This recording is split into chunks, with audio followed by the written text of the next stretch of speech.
Assalamualaikum warahmatullahi wabarakatuh. Perkenalkan, nama saya Erisiana. Di sini saya akan mereview jurnal internasional milik Saraswati Kumari dan kawan-kawan, volume 4345 tahun 2021, halaman 3105 sampai 3109, dengan judul Metal Oxide Based Epoxy Coating for Corrosion Protection of Steel, atau lapisan epoksi berbasis oksida logam untuk perlindungan korosi baja. Ada beberapa pembahasan di sini. Yang pertama, introduction. Yang kedua, resin epoksi. Yang ketiga, lapisan epoksi. Yang keempat, korosi, informasi dasar dan efek samping. Yang kelima, ketahanan korosi. Yang keenam, karakterisasi. Dan yang ketujuh, kesimpulan.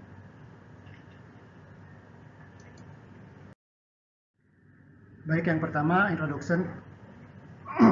Tindakan pencegahan korosi untuk unit area baja sangat penting. Baja karbon rendah umumnya digunakan di banyak industri, seperti otomotif, militer, komersial, minyak, kelautan, dan industri kimia, serta bahan baku dan harganya murah. Korosi logam resistensi harus dikembangkan di lingkungan berbahaya. Permukaan penutup alami biasanya tidak memberikan ketahanan yang tinggi terhadap korosi logam. Bahan berbasis nanotitanium dioksida terutama menggabungkan sifat pencampuran yang kuat karena polaritasnya yang tinggi dan luas permukaan yang tinggi. Nikel oksida berstruktur nano menggabungkan bahan bersuhu rendah dan kombinasinya dengan bahan kimia stainless steel yang menunjukkan ketahanan korosi yang sangat baik. Banyak eksperimen telah melaporkan senyawa yang dilindungi oleh berbagai bahan kimia nanopartikel seperti zinc oxide, tin oxide, titanium dioxide, zirconium dioxide, aluminium oxide, nikel oxide, cerium oxide, silikon dioxide, korenon dioxide, dan lain-lain, dan ketahanan terhadap korosi. Analisis kerja untuk mencegah korosi, cat berbasis zinc dari epoksi di area logam lunak yang diolah dengan bahan kimia dalam air garam dengan EIS atau Electrochemical Impedance Spectroscopy. EIS dan sirkuit terbuka mengukur beban permukaan yang dikenakan sebelum perlakuan kimia untuk membandingkan perilaku film berlapis epoksi yang umumnya digunakan sebagai penutup pelindung bahan. Penggunaan nanopartikel dalam resin epoksi menawarkan solusi untuk meningkatkan integritas dan daya tahan lapisan sebagai partikel halus yang didistribusikan kepada lapisan yang dapat mengisi pori-pori, mengurangi porositas dan menyebabkan kerusakan di mata, retak pembengkokan, dan defleksi retak. Nanopartikel juga dapat membantu mencegah pemisahan epoksi selama perawatan, memberikan cakupan yang seragam. Nanopartikel yang mengandung lapisan epoksi memiliki sifat yang baik untuk mencegah korosi dan mengurangi kecenderungan lapisan menjadi kusam atau bersih. Resin epoksi. Resin epoksi adalah polimer thermosetting di mana molekul resin mengandung satu atau lebih gugus epoksida. Kimia ini dapat disesuaikan untuk menyempurnakan berat molekul atau viskositas seperti yang dipersyaratkan oleh penggunaan air.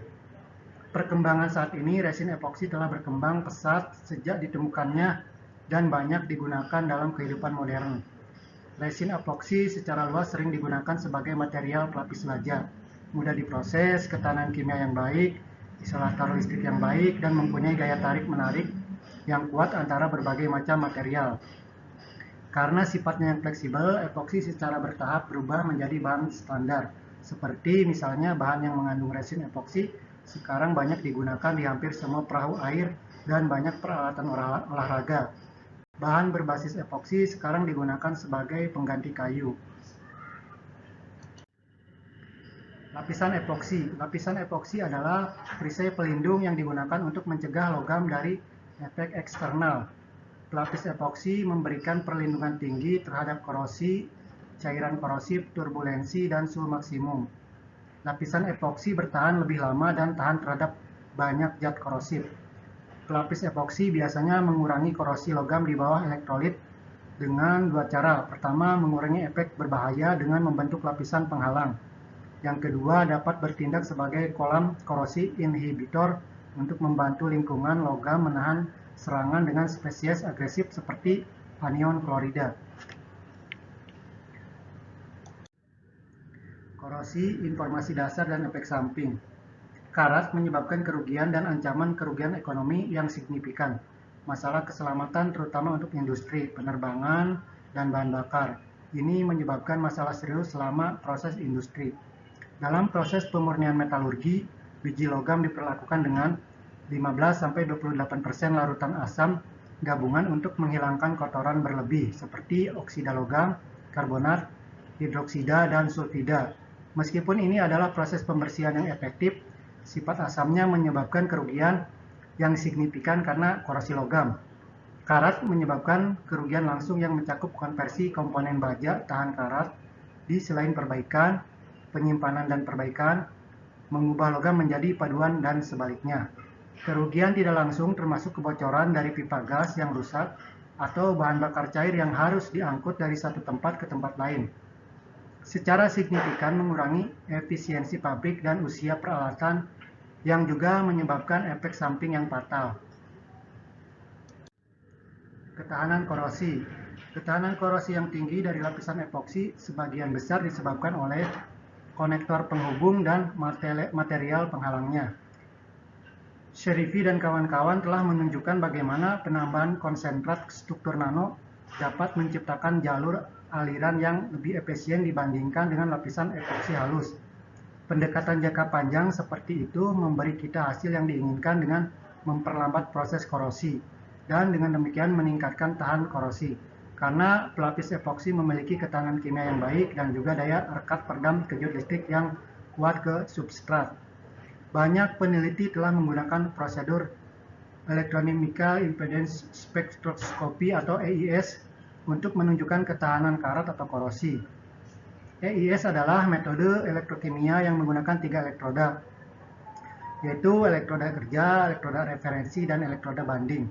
Prinsip dasar EIS yaitu potensial sinusoidal yang diaplikasikan pada sistem elektrokimia dan kemudian respon sinyal arus sinusoidal ini diukur. Dikenal dengan metode AC impedance. Respon EIS sangatlah sensitif. Dengan demikian, detektor pada EIS dapat mengetahui indikasi kerusakan pelapis jauh sebelum kerusakan itu terjadi. Akan tetapi, EIS bukan merupakan suatu pengukuran yang absolut yang dapat memberikan gambaran secara detail, karena spektrum pada EIS hanya akan menjelaskan sesuatu mengenai data dengan membandingkan spektrum data EIS lainnya. Karakterisasi. Dengan membuat teknik nanokomposit epoksi yang disebutkan di bawah ini sering digunakan untuk mengetahui tentang struktur internal senyawa, ukuran partikel, morfologi permukaan, dan distribusi pengisi. Adhesi persimpangan antara metrik epoksi dan isiannya menciptakan karakter tertentu yang dapat diidentifikasi dengan desain. Permukaan struktur nano dan mikromorfologi komposit dapat diukur dengan mikroskop proses. Yang pertama, diffraksi sinar X. Struktur nanokomposit polimer dapat diperoleh dengan cara ini. Bahan komposit digiling secara menyeluruh menjadi bubuk dan bubuk ditempatkan di tempat sampel pada sinar X diffractometer. Sinar X ditransmisikan oleh sampel berbentuk balok dan data atau ukuran terdeteksi dalam kaitannya dengan sudut deviasi.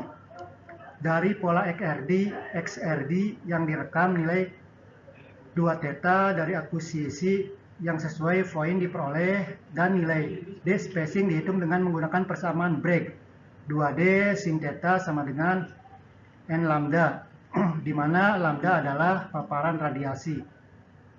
Gantayat dan kawan-kawan mempelajari pola distribusi sinar X dari nanokomposit yang diperkuat grafit.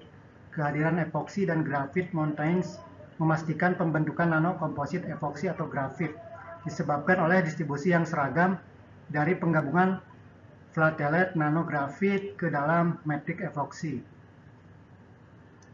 Yang kedua, scanning elektron mikroskopi atau SEM. SEM adalah jenis mikroskop elektron yang menghasilkan gambar sampel dengan memindai permukaan dengan sinar elektron yang terfokus dengan perbesaran hingga skala tertentu. Elektron berinteraksi dengan atom dalam sampel, menghasilkan berbagai sinyal yang berisi informasi tentang topografi permukaan, dan komposisi sampel. Beberapa penelitian sebelumnya menganalisis diantaranya Yang dan kawan-kawan mengamati penyebaran seragam nanotub karbon berdinding F dalam metrik epoksi dan menganalisis interaksi kualitas antara F, MWCNT atau multivalent carbon nanotubes dan matriks sekitarnya dari gambar FESEM senyawa aktif MWCNT atau F multivalent carbon nanotubes epoksi. Guadagno dan kawan-kawan mengambil mikrograf SEM terdiri dari CNF sampel senyawa epoksi tanpa panas pada beban CNF yang berbeda untuk memprediksi kemiripan dispersi pengisi nano dalam polimer matriks.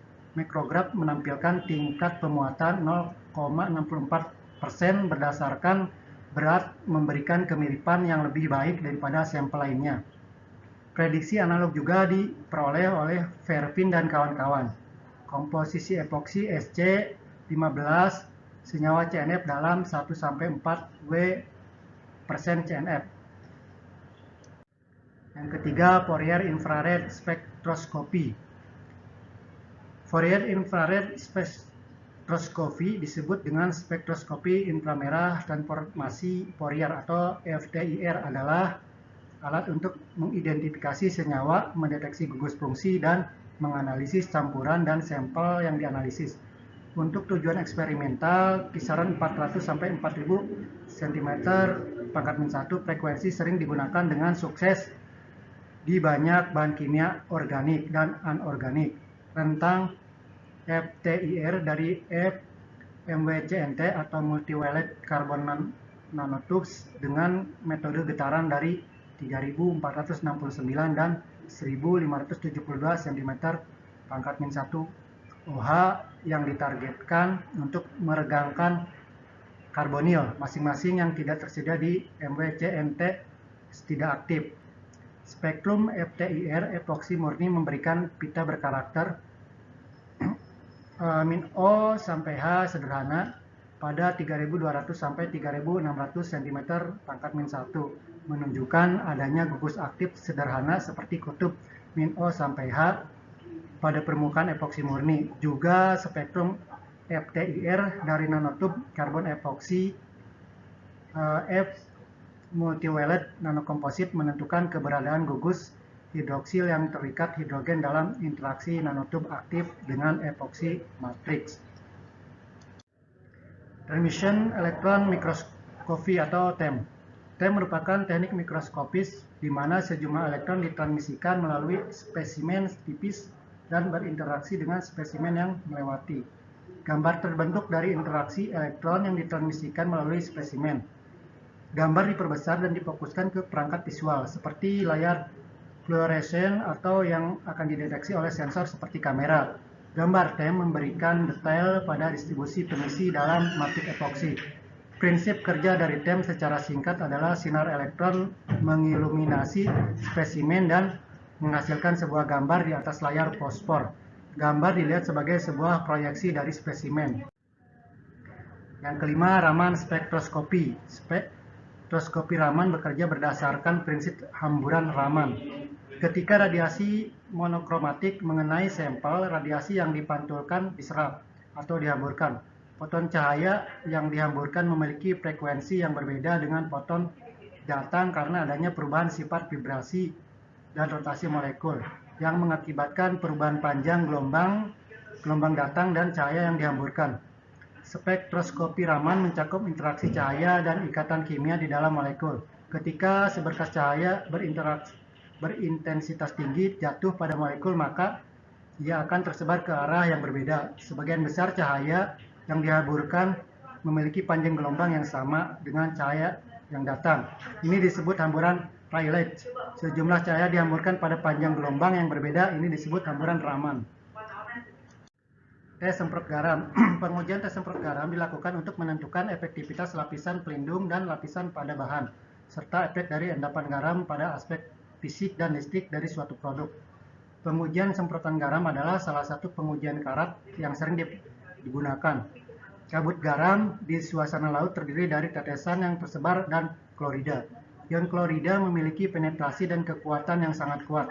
Sampel dibiarkan ditempatkan dalam kotak uji yang berisi garam dan larutan uji dengan atom dan diendapkan secara merata pada bidang sampel di bawah gravitasi. Kondisi tes adalah 5 Wt per persen larutan air NaCl, suhu kamar 35 derajat Celcius, saturasi suhu 40 derajat Celcius, pH 6,5 sampai 7,2 dan kapasitas semprotan 1 sampai 2 mili per 80 cm persegi per jam. Sudut antara poin di pemeriksaan dan arah vertikal disesuaikan pada 20 derajat. Yang terakhir, kesimpulan, dimasukkannya nanopartikel meningkatkan lapisan epoksi, kekuatan adhesi, pengamatan dan prediksi yang menarik dari hasil sebelumnya dianalisis sebagai partikel nano itu secara luar biasa meningkatkan ketahanan dari korosi baja berlapis. Hasil analisa saat ini menunjukkan bahwa perlindungan terhadap korosi diaktifkan oleh nanopartikel lebih berkaitan dengan antarmuka baja pelapis perselisihan dibandingkan dengan peningkatan jaringan pori pelapisan. Scanning elektron mikroskopi, transmission elektron mikroskopi (FTIR) dapat mengidentifikasi nanokomposit berbasis epoksi. Sekian dan terima kasih. Wassalamualaikum warahmatullahi wabarakatuh.